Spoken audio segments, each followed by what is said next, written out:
operating reserve. So an operating reserve, again, is the accumulation of unrestricted surpluses that are liquid and thus available for use at the discretion of the organization's board. Again, restricted income, endowments, program-specific grants, those things don't count as operating reserve. Operating reserve is only money that is free and clear and in your bank and ready to be used whenever you want. That's what we call an operating reserve. So why is an operating reserve so important? So first of all, it increases the organization's ability to take mission-related risk and to absorb and respond to temporary changes in the environment. What that means is that our goal of a nonprofit organization is not just to make money, right? That's the for-profit world. Our goal is to provide a service, to give some sort of help, some way we're benefiting the public, right? And it's not always about, this bottom line. So sometimes something happens, something comes up, and we haven't budgeted for it. It's not in our budget, but we still think that it's something that will help, further our mission. It will help us reach our goal of helping the public. And it's important to have an operating reserve so you can, sort of absorb that even if it's not in your budget. For example, there's some natural disaster in Tahiti somewhere, and we want to help those people. It wasn't budgeted. We didn't know there was going to be a big earthquake, So it's important to have some sort of operating reserve responding to changes in environment, changes in the economical environment. We budgeted, we expected to get, reliable income from our U.S. Treasury bonds, and then tomorrow we find out that the U.S. is defaulting on everything, So it's important to have this reserve so we can absorb these shocks smoothly. To facilitate a healthy cash flow. How many of you sort of don't have a steady stream of income? Have it throughout the year, get it in at different points? This I don't believe. Nobody doesn't have a steady stream of income? Okay, I see the nods. Most of us get in a lot of our money later on in the year. We get a little bit of an advance from DYCD, a 15% advance, and then we have to report to them 3 months later, and then we don't hear back from them, so we have to call again, and then they send in and they have an audit, right? Most of us don't get in our money evenly throughout the year, and somehow we have to make payroll every 2 weeks, every week. So that's why we need an operating reserve, to sort of carry us through. To enable us to focus on long-term decision-making rather than short-term crisis-based decisions, which usually means we don't have cash. That's what our usual crisis is. We need to make payments and we don't have cash, so we borrow at like some crazy interest rate. We want to avoid that. We really want to avoid that, and that's why an operating reserve is so important. The Nonprofit Operating Reserves Initiative recommends that most small and mid-sized organizations maintain a reserve of 25% of its annual expenses. That sounds really high, but you would be surprised how quickly you can go through this. 25%, it takes a while to accumulate, but it really can go through very quickly. Okay, so here comes the biggest question. We don't have an operating reserve. We don't have it. Now what? So obviously, our first thing we need to do is get rid of our deficit, which is where our strategic plan comes in. We're a new organization. We're not making money the first few years. We have big loans from our bank. Okay, you can't do it all this year, but plan for the next 4 or 5 years. How are we going to pay off our loan? Work on getting rid of your deficit. I want to point out that deficits accumulate very, very quickly. And a lot of organizations don't catch that. We think we're a nonprofit. We don't have to be making profit. You're right for 1 year. Year after year, you need to be making a profit. Otherwise, you don't exist. Good debt versus bad debt. Obviously, the best the best thing to do is when you create your budget, you want to sort of look out and see what your lowest cash point will be, and then plan for that. Get a line of credit, get some sort of loan, but take a look at your cash flows, see when in the year you're going to be getting it, try to figure out what your lowest point will be, and plan with good debt. Obviously, we don't want to run up credit card bills, we don't want to not pay vendors, we really don't want to not pay employees because they won't come back.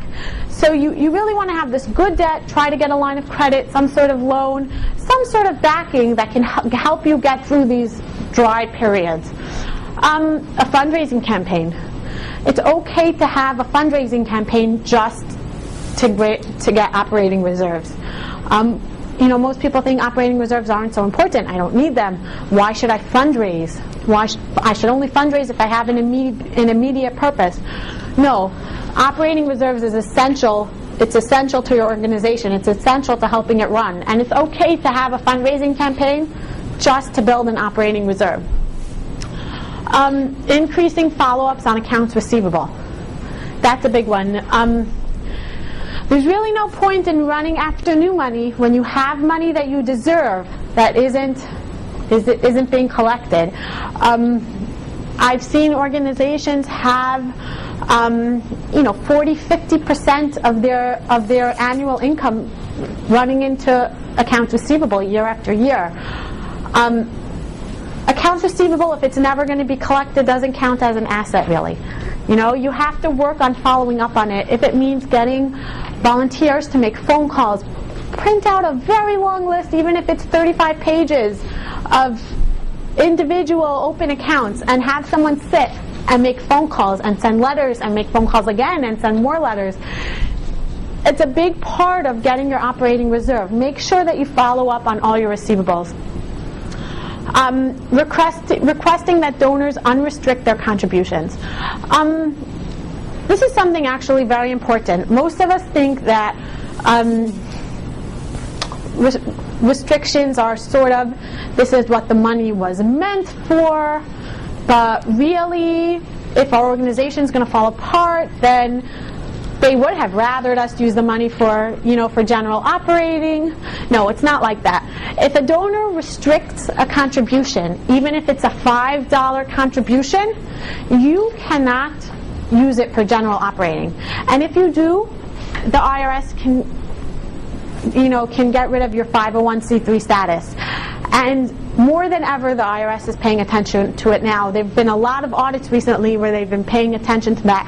I have one organization that I go to on a normal basis, and they actually have $5,000, which comparative to their budget is nothing. And this money was restricted for some disaster plan. Maybe, I don't remember, but something about 5 or 6 years ago, some natural disaster, somebody gave it to help this, fund, and they gave out all the money they could, everything was fixed up, there's no more disaster. They can't use this money. This money is sitting doing nothing because it was directed at helping the people rebuild their building or whatever, and the money is no longer needed for that. And this sounds crazy, but this $5,000 is sitting in an account year after year after year after year, and nobody can touch it. And the reason is because if you touch it, you lose your nonprofit status. The IRS looks out for that a lot. So for those of you who are not strictly in the accounting department, who are more involved in operations, in development, it's very important to get to know your donors. Get to know them, get to have some sort of relationship with them. If they try as best as you could to get them not to restrict their money, and if they are restricting it, be sure that if your money cannot anymore be used for the restriction, go back to them, explain to them your situation, ask them to put it in writing that they are going to unrestrict their contributions. Don't just automatically, move the money around. That gets you into big, big trouble. And again, the last about 2 years, I would say the IRS has really, really been cracking down on this. They've been looking at restricted donations very, very closely, which was not the case for the past, in the past. The last 2 years they've been really, really cracking down on this. Postpone any capital projects. If you don't have money, don't build a new building. Don't buy new equipment. Use your old computers. Watch the bottom line. And consider adding a line item for a budgeted reserve, which basically means, let me just do it over here. When you list your expenses, you're going to have salaries, travel. You're going to have all your expenses. Add a line called operating reserve. What that does is it really forces you to put in an amount over there. And if not, you're not going to get, to still net out to zero at the very least. It really sort of gets you in the mindset of forcing you to put away money year after year. And start with a small amount, and if you need to increase it, or the opposite, start with a bigger amount so you can get something into your operating reserve. And then if you need to, you can slowly lower the amount until you've reached, like we said, your 25% of operating expenses. Just to talk a little bit about expenses in general, these are just a few general tips before we go item by item in general. We discussed before adding a line item for contingency expense. No, we didn't. I'm sorry. We discussed adding a line item for operational reserve. Okay. Before we go into each item, I want to go through, these are just a few general ideas. Contingency expense is, every year we find that we budget for expenses and somehow something comes up and we don't know where it came from, but always there's an extra expense, right? That is when we would put in a contingency expense. Contingency expense means I don't know what it is, but I know there's going to be an extra expense somewhere along the line. That's a good thing to put in. It's very useful, especially if you see this trend year after year. Okay. As far as putting together your budget for expenses, very often we'll see a lot of calculations such as travel, fringe benefits, things like that. It's hard to come up with an exact number for. So what we very often recommend is what we call budget justifications. And what a budget justification means is that we have an attached note, a hyperlink in Excel, something like that, where we explain how we came up with a number. Example would be travel expense. Well, how am I supposed to come up with a number for travel expense, right? So our budget justification would be, we figure there's going to be, we would actually write this out in a separate sheet. Well, we think there's going to be 3 trips, and then we'll list the trip. One trip is going to be 10 miles times, what's the reimbursement now for mileage? Do any of you know? 65? 55 cents, right? Would be $5.50, right? That's our first trip. Our second trip is going to be probably 3 people flying out to LA, so it's going to be $1,000 in plane tickets plus $1,000 in hotel stays. Is going to be $2,000. So literally listing it down, something like this, breaking it down to how did we come up on this number is very important, both when you're preparing it and when you're reviewing it. How many of you review budgets here? Not just prepare them. Okay? Okay. So when you're reviewing a budget, it's especially important to look at this, to ask whoever's preparing your budget, how did you give a hard number to a number that doesn't seem like a hard number? It seems like a sort of floating number, office expense. How many things get lumped into office expense? Just about everything that you can't find something else to name it, Everything just somehow gets put into office, miscellaneous expense, So it's important to sort of like push a little bit, try to ask people, where did you come up with this hard number for? And that's what we call budget justifications. Fringe benefits is another example. How did we come up for a number for that? Fringe benefits, either you can have a breakdown of FICA, and then we have health insurance, or we could just say, for the last 10 years, we've been using a 28% of our salaries. That's what benefits seem to be. But it's important to justify any expense that you put down and to try to get it, to really try to think about where am I coming up with this value from and how realistic is it. Comparing it to last year's is another very good justification. Contacting major vendors in advance and inquire about possible price increases. If there's something that is just a very big factor on your budget, then call the vendor, speak to them before you create your budget. Independent contractors, ask them in advance for their contracts, see if they were planning on raising you a lot this year. Do a little homework before you put a dollar. Don't just copy from last year, because very often there are big changes.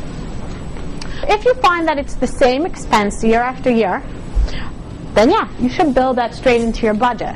Sometimes what you find is that every year something else is coming up, and it's not always the same thing.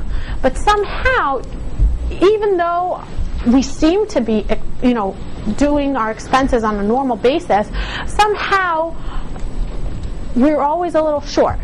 And so until you figure out what that is, it could just help you sort of put in that line item of contingency expense, especially if every year it's something different, or we're not really sure what went wrong this year. You're right. In the long run, it's important to try to figure out, where did I go wrong? How come my budget's falling short every year? But in the meantime, just sort of build that in, a contingency expense. It's just an extra cushion. It's an extra cushion that allows you to fall nicely into your expense. Okay, let's move on to fixed costs and variable costs. So, fixed costs are costs that are not affected by the number of budgets, programs, plays, workshops, whatever you're doing. Examples would be permanent full-time staff, rent, payments on long-term loans, things that will always be there. They're fixed costs. No matter what you do, you have to pay these costs. Variable costs are costs that change depending on what you plan on doing this year, depending on what programs you plan on offering, depending on how many participants you plan on having in this program. And what I noticed by visiting lots of organizations is that most people think the concept of fixed and variable costs, this only applies to manufacturers. Manufacturers care about fixed and variable costs, but we're a nonprofit. We don't care about it. We just care about expenses, how much our expenses are. And the truth is that this is important. It's really important to us to see what are our fixed costs and what are our variable costs, because that shows us where we can cut costs and where we can't, and how expanding our programs and our organizations will make a difference to our bottom line. I know many of you probably did or didn't learn this, but I want to bring up again this formula that we've seen so many times. Fixed cost plus variable cost equals, do any of you know the last? The break-even point. What we call the BEP, the break-even point. What we mean by this is that obviously our fixed costs are costs that are there all the time, plus our variable costs are costs that fluctuate in between. That's our break-even point. That's when our net income is 0, right? And what we realize over here is that the only factor that we can change in the short term is our variable costs, right? This is the only factor that we can change in the short term. In the long term, we could sort of change our fixed costs. Yeah, our rent is too expensive. In the long run, we could change to a smaller facility, but this year, it's not going to happen right now. In the long run, we could, maybe change our staffing, get somebody who's going to cost us a little bit less.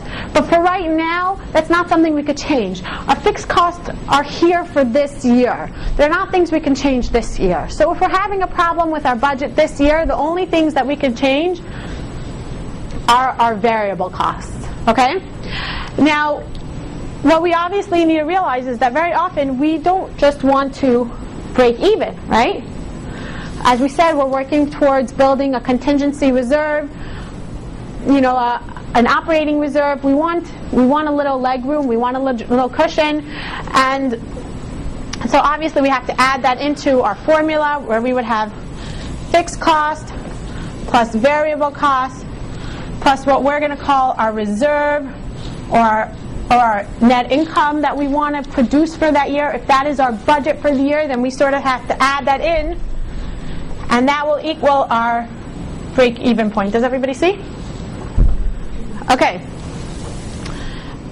Again, if we take this one level further, if we want to budget for our reserve, we need to make sure that our fixed costs plus our variable costs are less than our break-even point, right? We have to sort of build that into our equation from the beginning. Okay. Now, what is the point of breaking this down, the fixed cost and our variable costs? If you remember, we spoke about reliable revenue and speculative revenue, right? What did we say? Reliable revenue is revenue that we know is here from year to year, right? Sort of like our fixed costs. We know it's here. Speculative revenue is variable costs are things that sort of fluctuate from year to year, almost like our speculative revenue. So the importance of breaking down your fixed and your variable costs is that so you can match them. It's important to make sure that we say over here that if our reliable revenue that we know is coming, is sufficient to cover our fixed costs that we know aren't going away, then we know that we can match our variable costs to the speculative revenue. So it's important to keep track of that. You have to make sure that you have at least enough reliable revenue that you know is coming from year to year, to cover your expenses that you know you can't change. If you're reliable, you know, if you're, like we said before, with speculative revenue, we said there's a technique of matching it against expenses that you would be able to drop, right? You can't drop more expenses than your variable costs. Your fixed costs can't be expenses that you say, oh, we're going to match this against speculative revenue, because your fixed costs can't change. So it's very important to keep track of that at the end of each budget, to take a tally, take a number, decide how much is my normal income, how much is my reliable income, and make sure that that's at the very least, covers your fixed cost. This is actually the biggest area of where questions come up with nonprofits, and that's direct versus indirect expenses. Okay, direct expenses, and obviously we're talking in nonprofit terms here, relate to a specific project or program. An example would be the contracted faculty for the April workshops, right? We're doing a workshops, we have a presentation, somebody who's doing it, they're on contract. So it's very easy to see that their expense directly applies to a specific program. Supplies for a summer camp, brochures for a new program, they clearly apply to one program. Indirect expenses do not relate solely and specifically to a particular project or program, but are necessary to its completion. For example, office rent, telephone, internet, things like that. They don't relate specifically to one program, but if we didn't have all these things, we wouldn't be able to fulfill the program. So let's talk about in terms of our big budget, right? Most of us know already that nonprofit organizations, we divide our budget into 3 columns, right? They are, anybody know? The 3 columns? Program, general admin, and fundraising. Very good. Program, general and administration, and fundraising. Very good. Does anybody know what percentage each one should take what the percentage breakup usually is. Okay, so I'll give you the general guidelines for a nonprofit is that the general and the fundraising together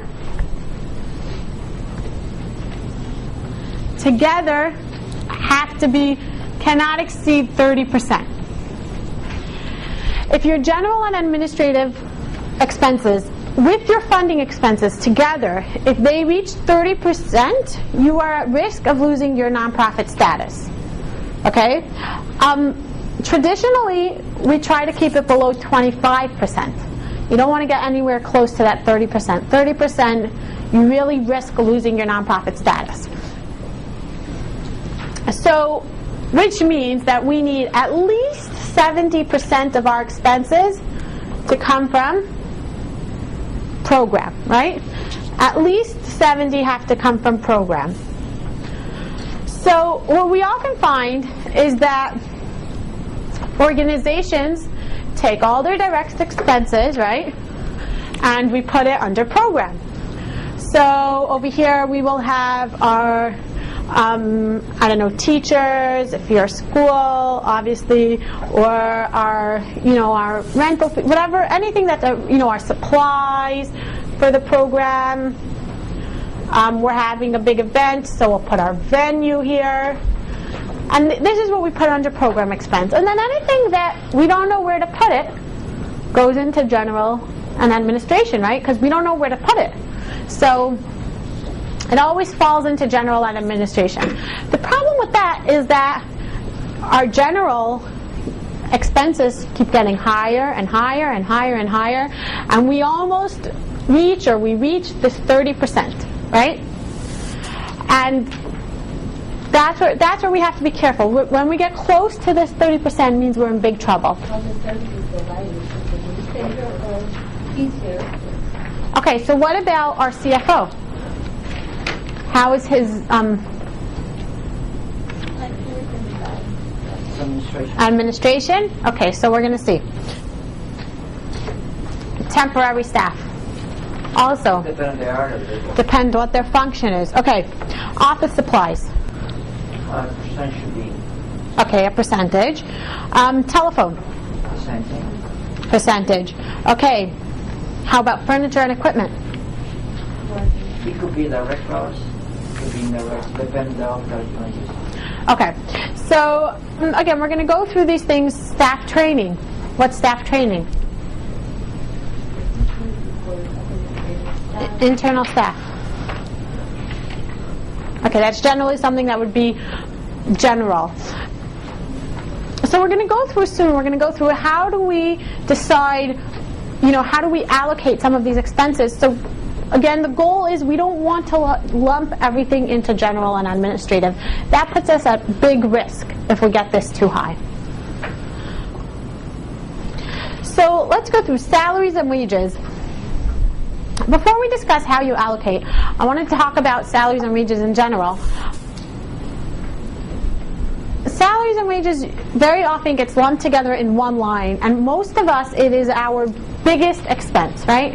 How many of you, raise your hand, is salaries your biggest expense in your organization? Okay. So almost all of us in nonprofit, salaries is your biggest expense, which obviously means it's the biggest place you're going to want to look at to cut corners. And when it's all lumped together as one, it's hard to do that visually. Again, it's a visual effect. It's hard to break it down. So what I would recommend, and very often we do, is that you have to break down your salaries. Break it down so you have full-time wages, overtime wages, part-time wages, if these apply to you. Obviously, overtime wages are going to be expensive. They're going to cost you more. So it's easier to look at it, wow, we're paying so much in overtime. Maybe we should get one full-time person to cover some of our overtime costs. Overtime costs are expensive. Part-time, maybe sometimes part-time people aren't getting benefits, so they actually cost us less. So it's much easier to visualize these things when you break it down. Another thing is that you want to anticipate year-end bonuses, if you have the ability and the wherewithal to give them, anticipate them at the beginning of the year. Don't wait for the end of the year and decide, oh, we want to give everybody a raise, it's not in our budget. Decide it, at the beginning of the year, how you want to reward your staff. Direct expenses obviously are directed to a specific program, so they're very easy to allocate. Other expenses are a little bit more difficult. Why? We have to have a reasonable basis to allocate them. You have to come up with some sort of reasonable basis to allocate them to programs. Unfortunately, there aren't clear definitions. There aren't clear, instructions on how to allocate expenses. So there's a little bit of leeway, and there's a lot of thought that goes into it. The important thing is to always have clear documentation onto how you allocated expenses. When the IRS comes in, that's what they're looking for. They want documentation to back exactly what you said. So what would be the best way to allocate salaries and wages? Does anybody know? Okay. So the best way, and what's considered almost required, this is the best way to allocate expenses, is based on timesheets. How many of you fill out timesheets?